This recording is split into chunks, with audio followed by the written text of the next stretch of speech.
Okay, good day mga ka-airsoft. Good day mga ka-bigman. Bigman, rolling tayo in 5, 4, 3, 2, 1.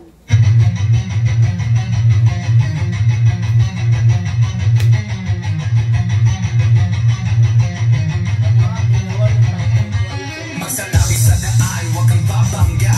Papasok si Bigman, may dala na banda. Minsan siniraan, pero di pinansin.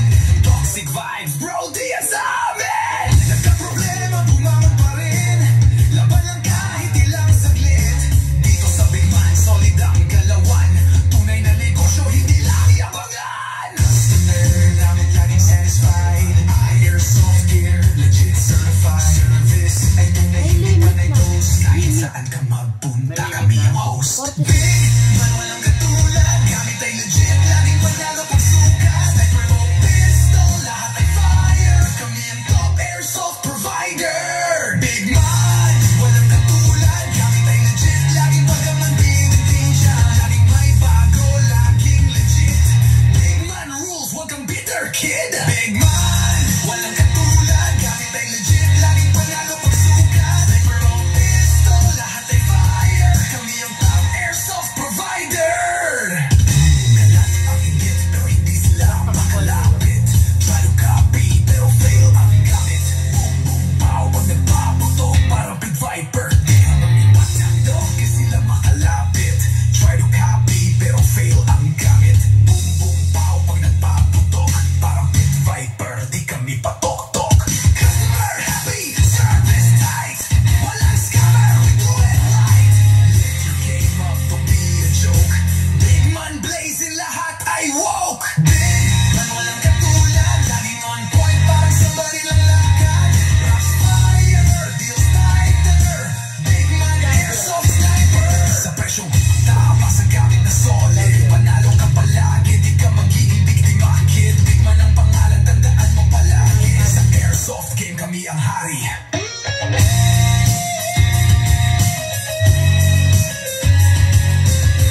Bigman, di mo kayang tapatan.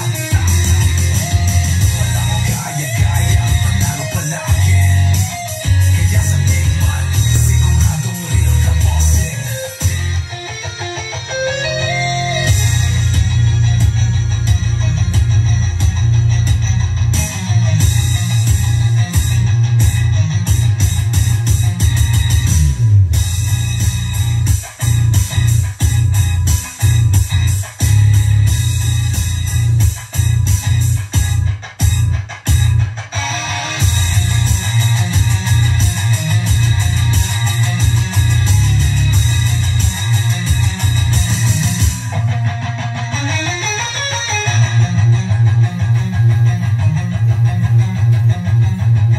Bigman, mukha yang tapatan. Walang gaya-gaya, panalo palagi. Kaya sa Bigman, siguradong real ka, bossing.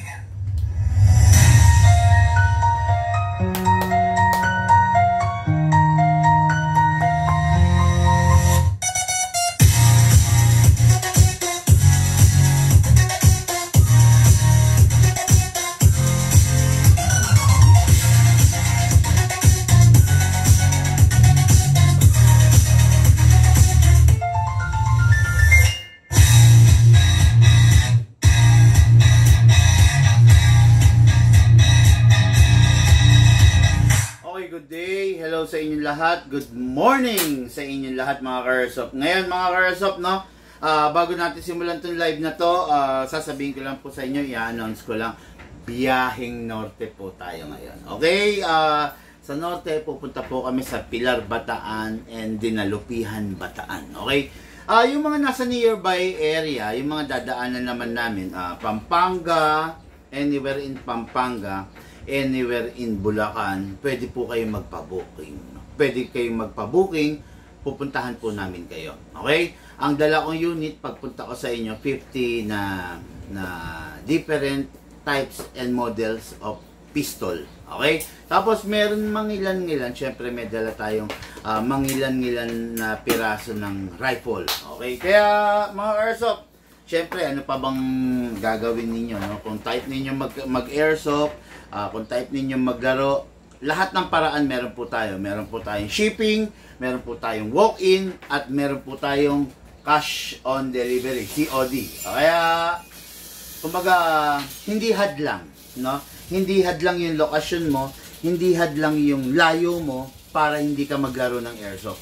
Lahat po ng paraan, meron po tayo dito sa ating big man. Okay, no? Shoutout po sa ka-airsoft natin, no? Si Sil Tukay Jr. of Nueva Vizcaya. Dupax del Norte, Nueva Vizcaya. Okay? Okay, ang unit ng ating ka-airsoft na si Sir Sil Tukay ay actually ang unit niya is 2011 lang. Pero nag-upgrade siya into a T-Rex High Kappa 5.1. Ito. Okay, no? Standard size, napakaganda, syempre napakalupit, pero yeah, bossing, kung sakasakali lang, no, na halimbawa gusto mo ng mas malakas, gusto mo ng mas solid, gusto mo talaga ng mas matindi, go for this, okay? This is a 7.0 High Kappa by the RoboCop edition. Napakalakas nito, bossing, no? Kasing lakas to na halos ng isang rifle. Okay? 450 FPS ang lakas nito. So, ang mga rifle, normally, pag hindi upgraded, 400 to 420 lang. Okay? Pero ito, 450 FPS. Ganun siya kalakas kasi upgraded na po ito.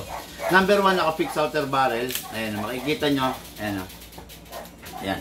Hindi kumakalog yung barrel na yan. Yung mga ibang 7.0 kumakalog. Ito, naka-fix outer barrel. Number 1, fix outer barrel, fine tuning, trigger job, at saka naka-hammer protection pad. Okay, upgraded na to. Wala ka nang gagawin dito mga bossing. Wala ka nang i-modify pa on the future. Wala ka nang i-upgrade. Maglalaro at maglalaro ka na lang. Okay? Unit ng ating ka-airsoft. Napakaganda nito mga ka-airsoft, no? Kahapon mga ka-airsoft, nandito si Mr. Gamboa. Si Mr. Gamboa, multiple repeat client na natin, no? So, parang 4 na beses na natin siyang nakatransaksyon. 4 na beses na natin siyang nakamit. 4 na beses na natin siyang pinuntahan at pumunta siya. Okay? Yung unit niya is a 7.0. Mga ka-airsoft, no, I would just want to remind kayo, pag yung unit ninyo is gas blowback, halimbawa gas blowback rifle, or gas blowback pistol. Normal po na katagalan, eventually talaga, may mga lumuluwang. Okay? It's good thing para kay sir, dahil napabuti kasi, ano siya, aware siya dun sa unit niya. Okay? From time to time, chinecheck niya kung may nagbabago, kung may lumuluwang. Kahapon, dinala niya rito. Dinala niya rito sa atin. As part of our lifetime warranty, so, niretune natin yung unit niya. Tinono ulit natin yung unit niya, no? So, dapat ganon. Dapat ganon. Huwag kayong basta laro lang ng laro, no? Kailangan yung unit ninyo, from time to time, kine-check nyo rin. Kasi, di ba, ganito, yung unit ninyo, dapat kilala ninyo. Di ba? Halimbawa, ito. Dapat kilala mo to. Once na may nagbago sa performance niya, once na meron lumuwang, once na merong, kakaiba, kumpara mo dun sa una mo siyang ginamit, kailangan maging aware kayo dun sa mga pagkakataong ganon. Ngayon, katulad yan, napansin niya, may lumuwang yung 7.0 niya, no? May mga lumuwang na part, so, dinala niya agad dito. So, wala naman siyang binayaran regarding dun sa unit. Napaganda pa kasi na-retune natin, di ba? Kasi mga ka-airsoft, ang gas blowback talaga, normal po na lumuluwang yan from time to time. Lumuluwang kasi grabe yung blowback di ba? Grabe yung blowback na nangyayari. So, pag lumuwang, kailangan mahigpitan. Pag hindi nahigpitan, yung lumuwang, magiging malulustred, yung mga tornilyohan, di ba? Kaya, mas maganda mga ka-airsoft kung from time to time, na-check nyo rin naman yung unit ninyo. Huwag ninyong papabayaan na babaliwalain na hahayaan lang. Kasi, sayang po yung unit ninyo. Sayang, no? Okay? Mga Airsoft, ngayon po, dire-diretso na po tayo, review and unbox po tayo ng unit ng ating ka-Airsoft na si Sil Tukay Jr. of Dupax del Norte, Davao. Dupax del Norte, Nueva Vizcaya, at saka si Sir Renzo Dizon of Echage, Isabela. Dire-diretso po tayo, review and unbox para sa ating mga ka-Airsoft.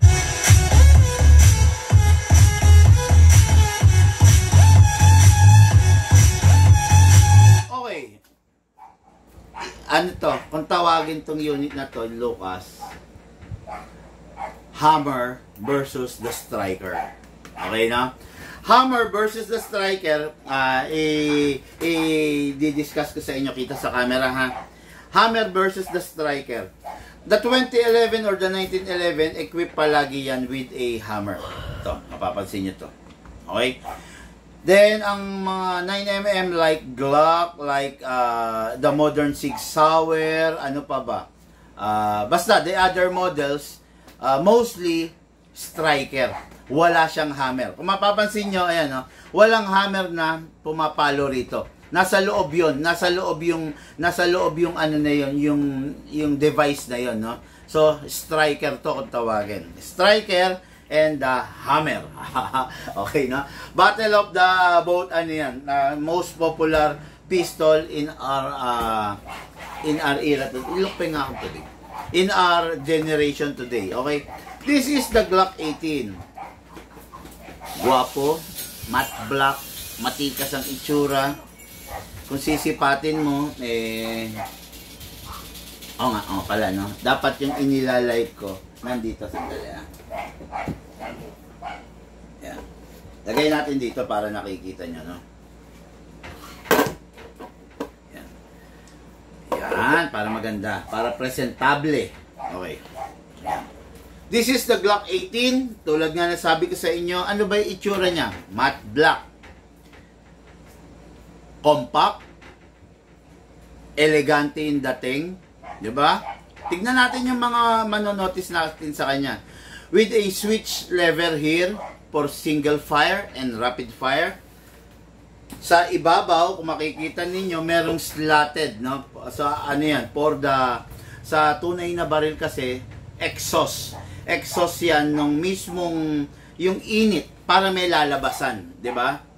So far, 1:1 replica ng tunay. Okay, maganda siya, syempre. Pero yun nga, still Glock siya. Okay? Ang Glock has a hard polymer body. Yung katawan niya is polymer. Okay? Yung katawan niya, yung baba niya is hard polymer. Hindi siya full metal. Wala pong full metal na Glock. Then the upper niya, the slide, as well as dun sa internals na nasa loob niya, is all metal. Pero yung lower niya is hard polymer. Bakit ganon? Okay? Ang Glock, mga Airsoft, na nakilala talaga yan sa pagiging effective, no? Mostly, ang gumagamit sa Glock is mga enforcer, law enforcer, di ba? Mga police, mga bodyguards. Yan ang normally na gumagamit sa Glock. Kasi, ang purpose niya is not to kill. Actually, ang baril talaga, hindi naman talaga ginawa yan para pumatay. Di ba? Nailalapit lang sa baril yung salitang pagpatay. It is because hindi ginagamit ng ibang tao sa kung ano dapat siya. Okay? What I mean is, yun nga, hindi naman ang purpose ng baril is pumatay agad. Number one purpose niyan is to neutralize the situation. Diba? Hindi naman dapat kagad papatayin. Okay? Ngayon, naging effective tong unit na to kasi kaya niyang gawin yung trabaho niya. Naging effective tong unit na to kasi yung purpose niya is nagagawa niya. Okay? To neutralize the situation. Okay? Hindi palaging tuwing hawak ka ng baril, ang nasa utak mo papatay. Hindi ganon. Di ba? O yan. Napaka-compact niya. Kaya naging effective ang Glock. Kaya lang, syempre, learn how to manage your expectations, di ba? Syempre, hindi ganun katindi, kalakas si Glock. Kumpara mo sa mga other units. Okay? 2011, mga 1911, talaga matitinding dumiin yun kasi sa tunay, 1911 is a caliber 45. Talagang malakas sila, no? So,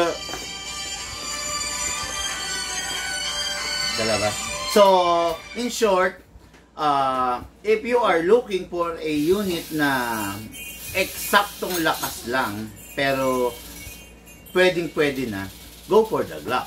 Pero if you are looking for a unit na madiin, matindi,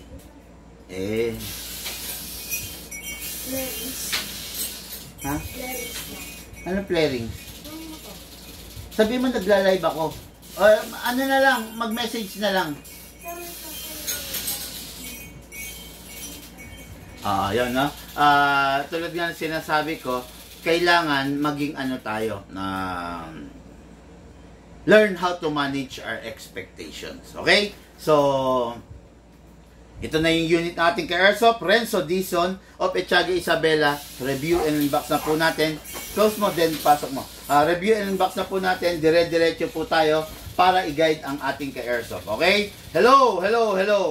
Sir Renzo Dizon. Okay, good morning, Sir Bigman. Sabi ni Roy Jose.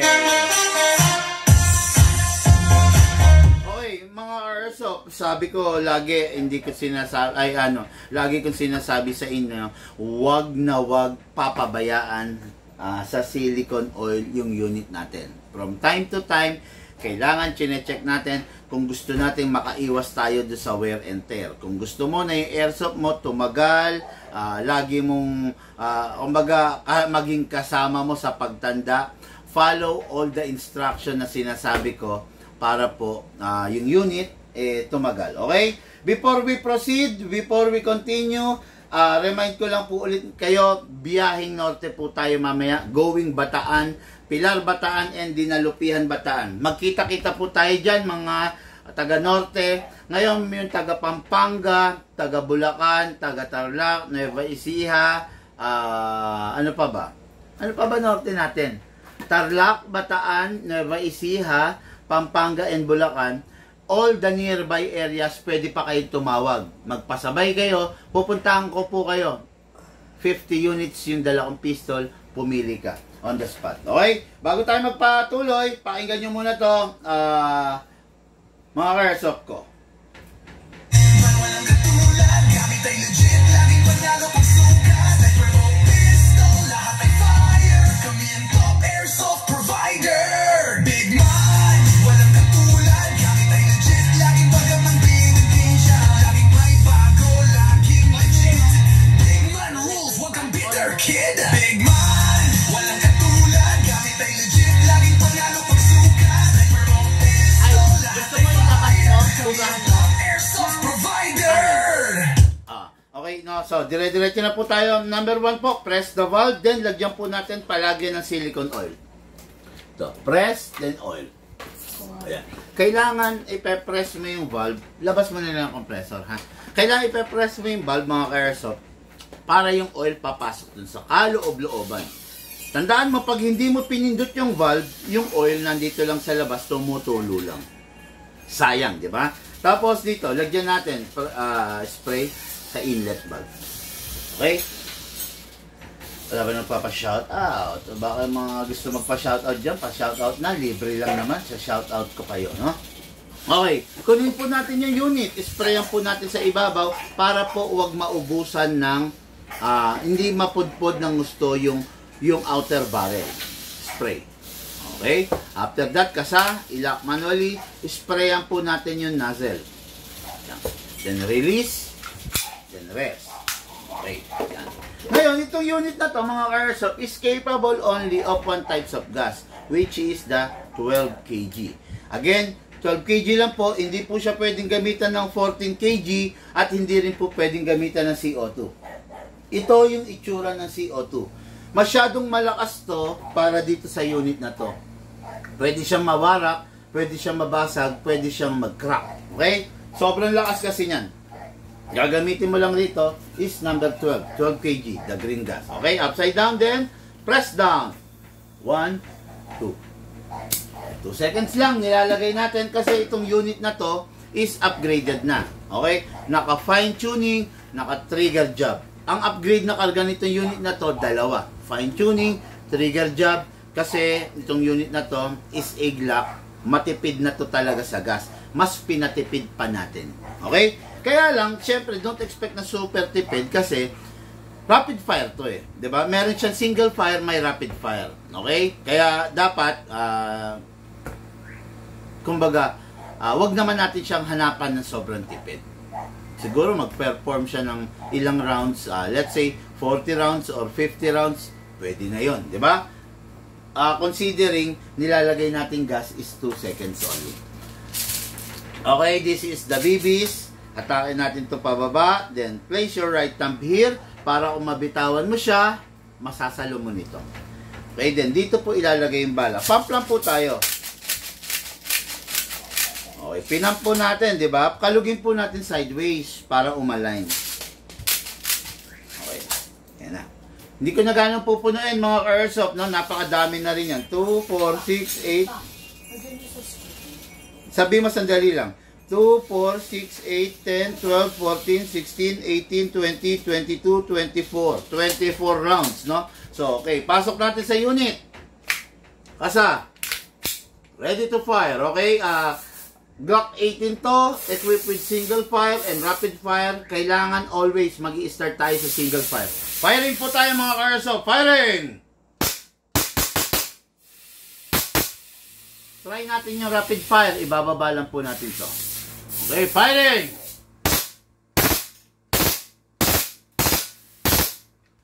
Okay, tumakto. Ibabalik ko pa sana sa single fire.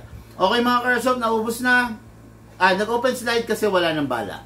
Next thing to do, release the magazine. Siyempre, release the slide. Then, rest the hammer by pressing the trigger. Tapos, importante na ibalik palagi sa single fire. Okay? Mga ka-airsoft, yung unit natin, hindi ko may rapid fire, raratsadahin natin ng mayat maya irarapid, no? Tanggapin po natin sa sarili natin na yung rapid fire is, kumbaga, paano ba sabihin to? Yung rapid fire, nagiging daan para yung unit mo mas mapabilis yung buhay. Kaya po yung rapid fire hindi po natin dapat laging ginagamit yon kasi nato-torture po yung baril. Okay? Basta ano lang, konting ingat lang rin, no? Ingat lang rin sa baril. Ngayon yung unit pag itatabi na tapos na maglaro, siguraduhin palagi punasan. Para yung unit mo, para lagi siyang mukhang bago. Hindi siya nagmumukhang luma. Wipe those excess oil. Then makikita nyo mga airsoft, ayan, may hangin pa. Dami pa nito. Sa totoo lang, fire natin. Nag-fire tayo, 24, di ba? Tignan nyo, 2 seconds lang nilagay kong gas, ha? Nag-fire tayo ng 24. Okay, pasok. 25, 26, 27, 28, 29, 30. Nakapag 30 rounds tayo. Nakita nyo naman. Naglagay lang na tayo 2 seconds. Considering may rapid fire to, malakas sa gas to. Diba? Naglagay tayo 2 seconds, naka 30 rounds na tayo. Tingnan natin kung meron pa. 1, 2, 3, 4, 5, 6, 7, 8, 9, 10. Okay. 2 seconds nilagay natin, naka 40 rounds na tayo. 30 kanina plus 10, 40 rounds. Ganun siya katipid kasi naka-upgrade siya. Okay? Pag yung unit hindi naka-upgrade, hindi po ganun katipid. Yung 2 seconds mo, baka mga ano lang yan. Mga 20 rounds lang yan. 'Di ba? Pero yung sa atin, naglagay tayo, baka nga wala pang 20 rounds naglagay tayo 2 seconds. Pero nakaka 40 rounds na tayo. Tignan natin, baka kaya pa niyang pumifty. 1, 2, 3, 4, 5, 6, 7, 8, 9, 10. 40 rounds kanina plus 10, 50 rounds na po tayo. Meron pa, malamig pa yung magazine. Pag malamig pa yung magazine, hawak-hawakan nyo lang using your to transfer yung heat sa katawan mo into a magazine. Hawak-hawakan mo lang, para mawala yung lamig. Oh. 50 rounds na.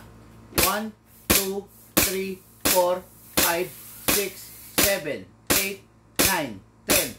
2 seconds na nilagay natin, 60 rounds na. Napansin nyo? Naglagay tayo ng hangin, 2 seconds. Pumuputok na tayo ng 60 rounds. Ganon katipid ang unit pag nakatono, pag naka-fine tuning. Okay, o sige. Diretso pa natin. 1, 2, 3, 4, 5, 6, 7, 8, 9, 10. 70 rounds na. O, di ba? Yung 2 seconds na nilagay natin gas, 70 rounds na po ang ipinuputok niya. Sulit na sulit na. Di ba? Sulit na. For sure, mag-e-enjoy ka kasi yung unit mo napakatipid sa gas. Pag wala na, pasingawin. Pag tapos ka na maglaro, pasingawin. 70 rounds na, enough na yun. Sobrang tipid na nun. Pasingawin. Okay? Ito yung unit natin kay Airsoft Renzo Dizon, Going, Etchage, Isabela. Bossing, maraming salamat po sa iyo sa pagbibigay mo ng tiwala sa Big Man Hobby Shop.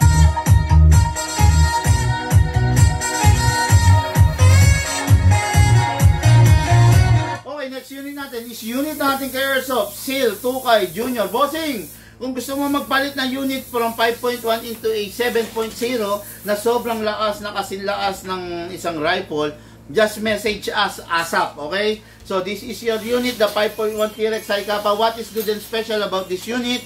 Itong unit na ito mga ka-airsoft, naka-fine tuning, naka-trigger job na pero hindi pa siya naka-fix outer barrel, pero naka-hammer protection pad na siya. So far sa ngayon hindi pa, i-upgrade pa lang mamaya-maya ni Lucas. Lucas, marunong ka magpalit? Hammer pad? Ha? Sige. I-hammer protection pad na ni Lucas, no? So itong unit na to, makikita nyo, guwapo. Naka front optic, naka rear optic, naka magwell pa. Itong unit na to, may ambidextrous tape, ha? Ano na? Madumi? Sana pinasingo mo muna ron, baka dito bumuga lahat yan. Hindi pa. Inano ko sa likod. Ang lakas na lang. Okay, full upgrade, napakaganda, napakatipid. Di ba dalawa yan? Kasi isa. Nakaloda. Okay. Napakaganda, di ba? Ngayon, itong unit na to, came originally, ang isang high kappa, came originally, ang 2011 pala, sorry, came originally from the 1911. Lately lang naman nagkaroon ng 2011 kasi yung 1911, ginawa nila ng mga twist. Number 1, merong rail for the upgrades. Yung rail na yan, normally, okay, nilalagay dyan is laser. Para yung unit is mabibihisan mo, di ba? Meron ng optic. Well, sa 1911 ang nakalagay is the conventional iron sight. While ito, removable, detachable, front optic and rear optic, adjustable. Okay? Then, ganun pa rin, just like the 1911, meron siyang beaver tail, may hammer, may safe, may trigger, syempre, di ba? But this one is nagkaroon na ng maraming twist kasi nagkaroon ng mga slot, di ba? Nagkaroon ng mga slotted design. Okay? So, malakas, just like the 1911, matikas pa rin, eskwala kung tawagin, no? Yan yung unit na yan, the T-Rex 2011 5.1 edition. Hello, bossing! Kay Sir Tukal Jr. Okay, comment muna tayo bago tayo mag-proceed, no? Custom made po ba yung gun stand mo, boss? Sabi ni George Paulo. Ito, pakita natin. Yes, this is a gun stand. Ayan, makikita nyo. Meron nakatatakyam na, ayan. Kita ba? Look. Yung tatak. Ayan. Meron siyang tatak na Big Man Hobby Shop. Yes, custom made kasi this is a 3D, no? 3D printed na, ayan, gun stand. Makikita nyo, medyo parang mga hibla-hibla siya, di ba? Ayan. 3D printed dyan. Ayan. Meron tayong unit na naka-design for a Glock. Ayan, makikita nyo. Magkakaiba kasi ang size niyan, mga bossing, no? Meron tayong naka-design for a Glock. Meron tayong naka-design for a 2011. Meron tayong naka-design for a ito. Ayan, no? Ayan. 1911. Ayan. Ayan. Meron tayong naka-design for a 1911. Meron din tayong unit na naka-design for a rifle. Ayan, no? Pang mga M4, no? Tapos, meron din tayong gun stand na naka-design for a, ano to? Shadow. Ayan, CC Shadow. Meron din tayong unit na naka-design for the Beretta, no? Hindi sila, plastic mo na lahat yan.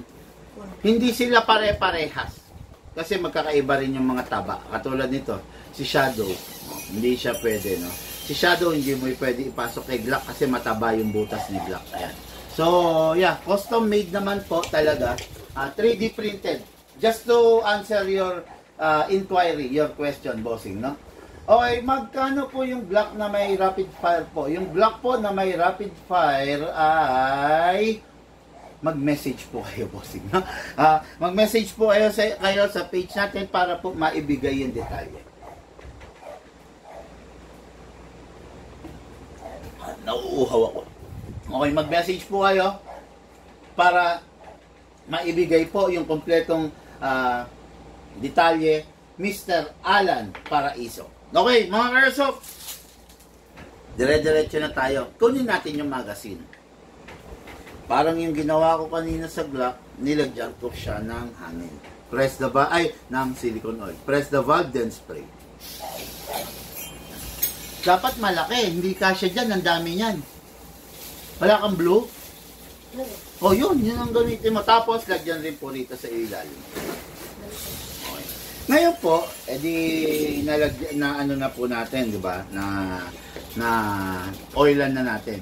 Lalagyan naman natin siya ng green gas. Ganun pa rin, ang compatible na green gas dito is 12 kg. Huwag po lalagyan ng 14 kg kasi hindi po siya capable ng 14 kg at saka ng CO2. Yung unit mawawara, masisira po. Upside down, then press down. 1, 2. Ilagyan lang natin mga ka-airsoft 2 seconds kasi yung unit is naka-upgrade na po. Naka-fine tuning, naka-trigger job, naka-hammer pad. Ngayon po, ito po, lagyan po natin ng bala. Ito po yung bala. Atakin po natin ito pababa, then place your other thumb here. Dito po ilalagay yung bala. Pump lang po tayo. Ang maximum rounds ng isang high kappa is 27 plus 1, pero gawin lang po natin 20 to 23 para hindi po masisira yung spring. Nakita nyo, kinakalog ko left and right para yung bala properly aligned. Okay? Kasi mayroong pagkakataon na hindi naka-align yung bala. Okay? Pasok natin sa unit. Meron na ba to? Wala pa.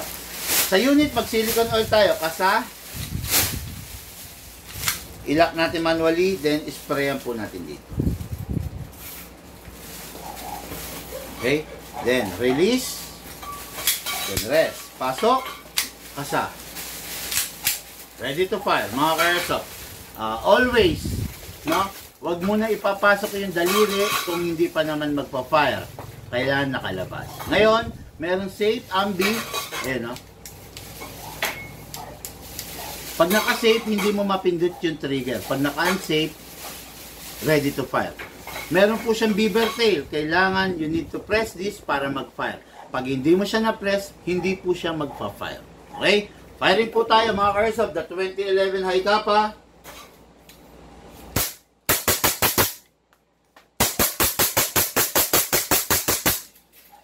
Open slide kasi wala na po siyang bala. Next thing to do, release the magazine, release the slide, then rest the hammer by pressing the trigger. Tapos, punasan yung unit. Nasiguraduhin lang natin na yung unit walang mga excess oil para hindi magiging pangit yung unit. Okay? After that, makikita nyo naman always, pag itatabi na yung unit, pasingawin, huwag magtatabi ng sobrang gas.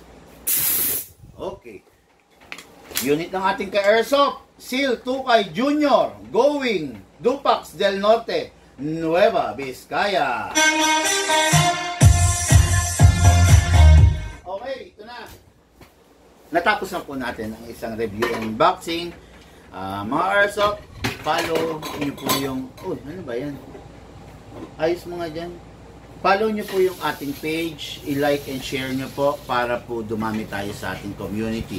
Sa mga nag-share po, maraming salamat. Sa hindi pa nag-share, paki-share nyo po.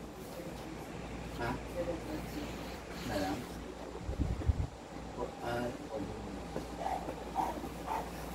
No? Lahat po tayo nagmula sa iba't ibang larangan. Mukhang nag-iba ang isip ng ating bossing. Sige boss, live natin to. Kung sakaling kukunin mo ha. Lahat po tayo nagmula sa iba't ibang larangan. Pinagbuklod, pinag-isa ng iisang libangan. Yan po ang paglalaro ng Airsoft. Syempre po atid sa inyo ng inyong lingkod, Big Man. Thank you po and have a blessed day. Mamaya biyahing norte po tayo.